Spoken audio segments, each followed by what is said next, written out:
ఈరోజు డాక్టర్లుగానో లాయర్లుగానో ఇంజనీర్లుగానో ముఖ్యంగా engineering side every year మనం ఆల్మోస్ట్ 1,00,000 నుంచి 1,10,000 మంది ఇంజనీరింగ్ విద్యార్థులు పట్టాలు తీసుకొని బయటకు వస్తారు. ఉద్యోగాలు 10,000 మంది కూడా వస్తలేవు.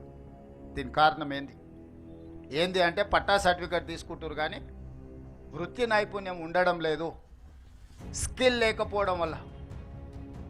అందుకే ఈరోజు డిప్లొమా నుంచి certificate course, diploma course, degree course ఏది మీ సర్టిఫికేట్ వచ్చినా మీకు నైపుణ్యం లేకపోతే మీకు ఉద్యోగ ఉపాధి అవకాశాలు రావు. మీరు ఉద్యోగం చేయడమే కాదు 10 మందికి ఉద్యోగాలు ఇవ్వాలంటే మీలో నైపుణ్యం పెరగాలి. అందుకే తెలంగాణ రాష్ట్రంలో 75 ఐటీఐలను ఇండస్ట్రియల్ ట్రైనింగ్ ఇన్స్టిట్యూట్స్ 50-60 సంవత్సరాల క్రితం మొదలు పెడితే వాటి సిలబస్ ఆ రోజుల్లోనే నిర్ణయించారు. ప్రపంచం ఎంతో వేగంగా అభివృద్ధి పదం వైపు నడుస్తుంది కానీ అక్కడ సిలబస్ మాత్రం మారలే. మనం పుట్టక ముందు ఉన్న సిలబస్ ఈరోజు మనం అక్కడ ట్రైనింగ్ తీసుకుంటున్నాం. ప్లంబరో, ఎలక్ట్రీషియనో, మెకానికో లేకపోతే ఇతర చాలా అంశాల పట్ల మనం ట్రైనింగ్ తీసుకుంటున్నాం కానీ అది బయటకు వస్తే మనం ఇక్కడ నేర్చుకుంటున్న దానికి బయట ప్రపంచంలో ఉన్నదానికి ఏమాత్రం పొంతం లేదు. ఎంతో అవుట్డేటెడ్ అయిపోయిన సిలబస్ నేర్చుకుంటున్నాం. అందుకే టాటా ఇన్స్టిట్యూట్తో మాట్లాడి, టాటా కంపెనీతో మాట్లాడి ఈ రాష్ట్రంలో ఉన్న 75 ఐటీఐలను ఏటీసీలుగా, ఏటీసీ అంటే advanced technology centres, skill upgradation, ఆ ఐటీఐలలో చేరుతున్న వేలాది మంది విద్యార్థులకు టాటా సంస్థ తెలంగాణ రాష్ట్ర ప్రభుత్వం కలిసి అప్గ్రేడ్ చేయడానికి 2,400 రూపాయలు ఖర్చు పెడితే, 2,400 కోట్ల రూపాయలు మనం ఖర్చు పెడితే 2,100 కోట్ల రూపాయలు టాటా కంపెనీనే ఖర్చు పెడుతుంది. రాష్ట్ర ప్రభుత్వం కేవలం 300 కోట్లే. 14% స్టేట్ గవర్నమెంట్ పెడితే 86% టాటా సంస్థ పెట్టి ఈ 75 ఐటీఐలను ఏటీసీలుగా అప్గ్రేడ్ చేసి అందులో చేరుతున్న వాళ్ళకి ఈనాడు పోటీ ప్రపంచంలో ఏ టాలెంట్ అవసరం ఉందో ఆ టాలెంట్ నేర్పించి వాళ్ళకు ఉద్యోగాలు కూడా టాటా కంపెనీ ఇవ్వడానికి ఈరోజు ముందుకు వచ్చింది. ఇది ఒక గొప్ప మార్పు తెలంగాణ రాష్ట్రంలో. 75 సంవత్సరాల తర్వాత ఒక ప్రైవేట్లో 100% సక్సెస్ స్టోరీ ఉన్న ఒక ప్రముఖ సంస్థ రాష్ట్ర ప్రభుత్వ భాగస్వామ్యం తీసుకొని 2,400 కోట్ల రూపాయలు ఖర్చు పెట్టి గవర్నమెంట్ మీద భారం పడకుండా రోబోస్ కూడా ఐటీఐల, ఏటీసీలలో ఈరోజు వాళ్ళు పెడుతున్నారు. వాళ్ళు ఇన్స్ట్రక్టర్స్ను వాళ్ళే తీసుకొస్తున్నారు. మన దగ్గర ఉన్న ఇన్స్ట్రక్టర్లకు కూడా వాళ్ళే ట్రైనింగ్ ఇస్తున్నారు. ఈ రకంగా ఈరోజు మనం ఐటీఐలను అప్గ్రేడ్ చేసుకొని వేలాది మంది తెలంగాణ యువతకు వృత్తి నైపుణ్యం నేర్పించి శిక్షణ ఇవ్వడం ద్వారా ఉద్యోగ అవకాశాలు కల్పిస్తున్నాము. మీరు వెనక్కి వెళ్ళి మీ గ్రామాలకు వెళ్ళినప్పుడు మీ అన్నలకు, మీ కుటుంబ సభ్యులకు స్పష్టంగా చెప్పండి, ఈరోజు ఐటీఐలో చేరితే 100% మీకు ఉద్యోగం వస్తుంది. చేరడం ద్వారా మనం మన భవిష్యత్తుని తీర్చిదిద్దుకోవాలి. ఆ సర్టిఫికెట్ కోర్సులు చదవడం ద్వారా మీకు కనీసం నెలకు 30,000, 40,000 సంపాదించుకునే అవకాశం ఉంది. అదేవిధంగా ఇంజనీరింగ్ కాలేజీలలో చేరుతున్న వాళ్ళకు కూడా 4 ఇయర్స్ డిగ్రీ ఉంటే 4 ఇయర్స్ వాళ్ళు థియరీలే చదువుకుంటున్నారు. చదువు అయిపోయిన తర్వాత బయటకు వస్తే ప్రాక్టికల్ ఎక్స్పీరియన్స్ లేకపోవడం వల్ల ఉద్యోగ అవకాశాలు రావడం లేదు. అందుకే ఈరోజు ఇంజనీరింగ్ కాలేజీలలో ఉన్న సిలబస్ని కూడా 2 సంవత్సరాలు వాళ్ళు థియరీ నేర్చుకుంటే 2 సంవత్సరాలు ప్రాక్టికల్గా కంపెనీస్లకి వెళ్ళి పెద్ద పెద్ద మల్టీనేషనల్ కంపెనీలలో వాళ్ళు పోయి శిక్షణ పొందే విధంగా, ఆ టైంలో వాళ్ళకి ఆ సంస్థలు కూడా స్టైఫండ్ ఇచ్చే విధంగా ఈరోజు మనం కంప్లీట్గా సిలబస్ విధానాన్ని మార్చుకొని ఇంజనీరింగ్ గ్రాడ్యుయేట్స్ను కూడా సాంకేతికంగా వాళ్ళ నైపుణ్యం పెంచి ఈరోజు వాళ్ళను కూడా నిష్ణాతులుగా తయారు చేయడానికి ఈరోజు మన ప్రభుత్వం ఒక నిర్ణయం తీసుకుంది. ఇదే కాదు, ఈరోజు యంగ్ ఇండియా స్కిల్స్ యూనివర్సిటీ ప్రభుత్వ ఆధ్వర్యంలో చాలా యూనివర్సిటీలు ఉన్నాయి. యూనివర్సిటీలు అనుకున్నంత స్థాయిలో పనిచేయకపోవడం వల్ల యంగ్ ఇండియా స్కిల్స్ యూనివర్సిటీ అని ఈ రంగారెడ్డి జిల్లాలోనే మనము మహేశ్వరం శాసనసభ నియోజకవర్గ పరిధిలో 60 ఎకరాలలో ఒక యూనివర్సిటీ నిర్మించుకుంటున్నాం. దీనికి పీపీపీ మోడల్ అంటే పబ్లిక్ ప్రైవేట్ పార్ట్నర్షిప్. ఈరోజు మహీంద్రా వెహికల్స్ మనం చూస్తున్నాం. అంత పెద్ద కార్పొరేట్ సంస్థ యజమాని ఈరోజు young India skill university chairperson, అతనే బోర్డ్ చైర్మన్గా ఉంటాడు. అందులో రెడ్డి ల్యాబ్స్ కానీ, అరబిందో కానీ, ఇతర ఫార్మా కానీ, ఐటీ కానీ డిఫరెంట్ కంపెనీలకు సంబంధించిన సీఈఓలు ఆ బోర్డు డైరెక్టర్స్గా ఉండి వాళ్ళే సిలబస్ తయారు చేసి వాళ్ళే విద్యార్థులను సెలెక్ట్ చేసి వాళ్ళే ట్రైనింగ్ ఇచ్చి సర్టిఫికెట్ కోర్సులు, డిప్లొమా కోర్సులు, డిగ్రీ కోర్సులు అందులో వాళ్ళకు నేర్పించి అందులో చదువుకున్న వాళ్ళందరినీ వాళ్ళే ఉద్యోగాలు ఇచ్చే విధంగా ఈరోజు మల్టీ టాలెంటెడ్ విద్యార్థులందరినీ కూడా శిక్షణ ఇచ్చి వాళ్ళ కంపెనీలలో తీసుకోవడానికి ఈరోజు యంగ్ ఇండియా స్కిల్స్ యూనివర్సిటీని ఈరోజు మనం ప్రారంభించుకున్నాం. దేశానికే ఆదర్శం ఈ యంగ్ ఇండియా స్కిల్స్ యూనివర్సిటీ. అదేవిధంగా స్పోర్ట్స్, మొన్ననే ఒలింపిక్ గేమ్స్ ఇవన్నీ చూసినాం. మనం 140 కోట్ల జనాభా ఉన్న మనము ఒక్క గోల్డ్ మెడల్ కూడా తెచ్చుకోలేదు. మరి ఇంతమంది యువత ఉండి మనము స్పోర్ట్స్లో రాణించకపోతే ప్రపంచ దేశాల ముందు మన దేశానికి అవమానం కాదా? నేను మొన్న సౌత్ కొరియా పోయొచ్చిన.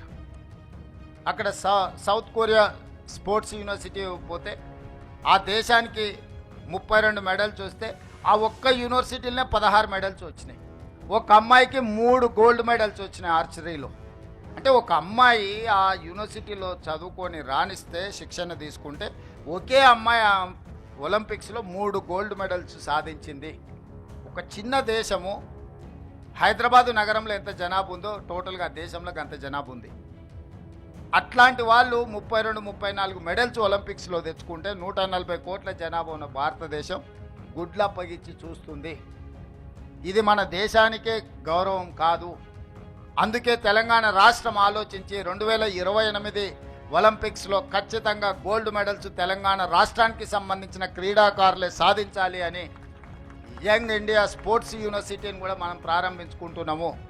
మొన్ననే మనం ఆర్డినెన్స్ తీసుకొచ్చిన అసెంబ్లీలో బిల్లు పాస్ చేసి స్పోర్ట్స్ యూనివర్సిటీతో పాటు స్పోర్ట్స్ అకాడమీ, ఎవరైతే టాలెంటెడ్ పిల్లలు ఉన్నారో వాళ్ళకు పూర్తిగా గవర్నమెంట్ శిక్షణ ఇచ్చి వాళ్ళకి అన్ని వసతులు ఏర్పాటు చేసి క్రీడలలో వాళ్ళని రాణించే విధంగా వాళ్ళకి శిక్షణ ఇవ్వాలి అని ఈరోజు రాష్ట్ర ప్రభుత్వం నిర్ణయం తీసుకున్నది.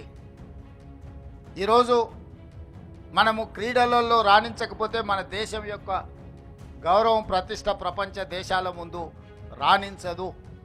వీటన్నిటిని దృష్టిలో పెట్టుకోవాలి. మీకు తెలుసు, నిఖత్ జరీన్ అని ఒక అత్యంత సామాన్యమైన కుటుంబం నిజామాబాద్ నుంచి బాక్సింగ్ ఛాంపియన్షిప్ సాధిస్తే ఆ అమ్మాయికి మనము స్పోర్ట్స్లో రాణించినందుకు DSP post group 1 DSP post డైరెక్ట్గా అన్ని మినహాయింపులు ఇచ్చేసి ఆ అమ్మాయిని డిఎస్పి అధికారిగా నియమించినాం.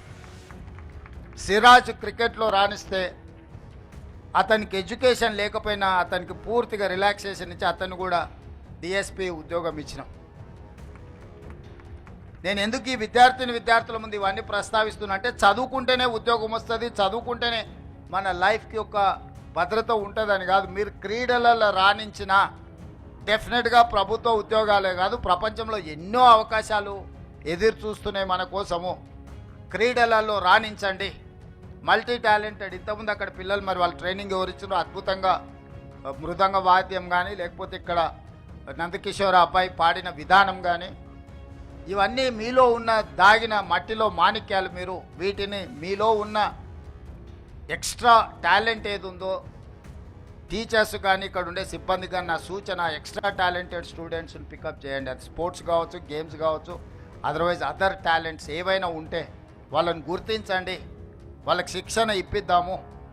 వాళ్ళు భవిష్యత్తులో బాగా రాణించే విధంగా ప్రభుత్వం వాళ్ళకి అన్ని రకాల వసతులు మనం ఏర్పాటు చేద్దాము. మల్టీ టాలెంటెడ్ ఎడ్యుకేషనల్ హబ్గా మన వెల్ఫేర్ స్కూల్స్ని, కాలేజీలని, వెల్ఫేర్ హాస్టల్స్ని తీర్చిదిద్దాలి. అదేవిధంగా మా యాదయ్య గారు రోడ్ల గురించి కలిసినప్పుడల్లా ఖచ్చితంగా చేవెళ్ళ నియోజకవర్గానికి సంబంధించి అభివృద్ధి గురించి అడుగుతూనే ఉంటాడు. అదేవిధంగా ప్రిన్సిపాల్ గారు కూడా ఇక్కడ టాయిలెట్స్ విషయంలో కానీ, క్లాస్ రూమ్స్ కానీ, అదేవిధంగా స్టేడియం గురించి, వీటన్నిటి గురించి అడిగినారు. తప్పకుండా ఇక్కడ శ్రీధర్ అధికారిగా ఉన్నారు, వారికి సూచన చేస్తున్నా ఈ Chilkur residential social welfare residential స్కూల్స్కి ఏ ఒక్కటి కూడా తక్కువ ఉండడానికి వీల్లేదు. ఎనీ అదర్ కార్పొరేట్ స్కూల్తోని మనం కాంపిటీట్ చేయాలి. దీనికి కావాల్సిన అన్ని అంశాలను 360 డిగ్రీస్ మీరు పరిశీలించి అన్ని ప్రతిపాదనలు తీసుకొని రండి. మనం తక్షణమే వీళ్ళకు మంజూరు చేద్దాము. ఒక మంచి వాతావరణం, ఒక గుడ్ అట్మాస్ఫియర్. 1987లో మొదలైన ఈ స్కూల్ని ఇప్పుడు మనం అప్గ్రేడ్ చేసుకోవాల్సిన అవసరం ఉన్నది. ఈరోజు ప్రపంచంతో పోటీ పడే విధంగా ఎలాంటి మౌలిక వసతులు ఉండాలనో దానికి సంబంధించి అన్ని రకాల ప్రతిపాదనలు తీసుకురండి. ఈరోజు ఇవే కాదు, SC ST BC minority schools ఏవైతే ఉన్నాయో చాలా వరకు మంజూరైనా కానీ ఎవ్వరికీ ఎలాంటి వసతులు లేవు. పోల్ట్రీ ఫార్మ్స్ బంద్ అయితే అందులోనూ, లేకపోతే ఎవరైనా దివాలా తీసిన కాలేజీలు ఉంటే అందులోనూ ఈ రెసిడెన్షియల్ స్కూల్స్ నడుపుతున్నారు. దాంతో బాగా ఇబ్బంది ఎదుర్కొంటున్నారు. అందుకే young India integrated residential schools అని ఒక నూతన విధానం, దేశంలో ఎక్కడ లేని విధానం మనం తీసుకొచ్చినాం. చేవెళ్ళకు కూడా అది ఇస్తున్నాం. అంటే ప్రతి నియోజకవర్గంలో 25 ఎకరాలల్లో 120 నుంచి 150 కోట్ల వరకు పెట్టుబడి పెట్టి ఒక అద్భుతంగా కార్పొరేట్ స్కూల్స్ లెవెల్లో ఇన్ఫ్రాస్ట్రక్చర్ ఇచ్చి ఎస్సీ ఎస్టీ బీసీ మైనారిటీ పిల్లలందరూ 2000 నుంచి 2500 మంది విద్యార్థులు ఒకే దగ్గర చదువుకునే విధంగా ఈరోజు మౌలిక వసతులు ఏర్పాటు చేయడానికి రాష్ట్ర ప్రభుత్వం నిర్ణయం తీసుకున్నది. అందుకే విద్యాశాఖ నా దగ్గర పెట్టుకున్నా.